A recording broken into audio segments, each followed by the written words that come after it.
Welcome to one TV health. Brown rice, white rice ఏది మంచిది? ఈ మధ్యకాలం చాలామంది వైట్ రైస్ బదులు బ్రౌన్ రైస్ తింటున్నారు. ఇది హెల్త్కు మంచిదని ఎక్కువ మంది నమ్ముతున్నారు. అయితే పూర్తిగా బ్రౌన్ రైస్ ఒక్కటే తినడం మంచిది కాదని, దానితో పాటు రెగ్యులర్గా వైట్ రైస్ కూడా తినాలని కొందరు ఎక్స్పర్ట్స్ చెబుతున్నారు. బ్రౌన్ రైస్ వల్ల కొన్ని సమస్యలు కూడా రావచ్చు అంటున్నారు.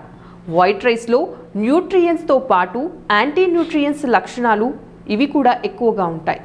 సో వైట్ రైస్తో పోలిస్తే బ్రౌన్ రైస్లో 80% ఎక్కువగా అసెనిక్ అనే మెటల్ ఉంటుంది. ఇది బాడీలో టాక్సిసిటీని పెంచుతుంది. పైన పొట్టు ఉండే బ్రౌన్ రైస్ వంటివి కొందరికి త్వరగా అరగకపోవచ్చు.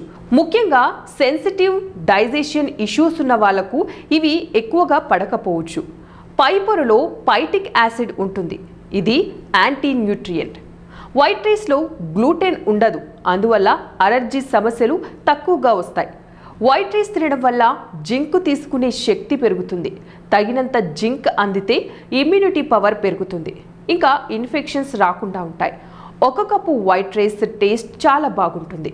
న్యూట్రియంట్స్లో కొన్ని తేడాలున్నా రెండింటిలోనూ పోషకాలున్నాయి కాబట్టి వైట్ రైస్ను కూడా తీసుకోవచ్చు. సో మరి ఇవాళ టిప్స్, మరిన్ని టిప్స్ కోసం చూస్తూనే ఉండండి వన్ టీవీ హెల్త్.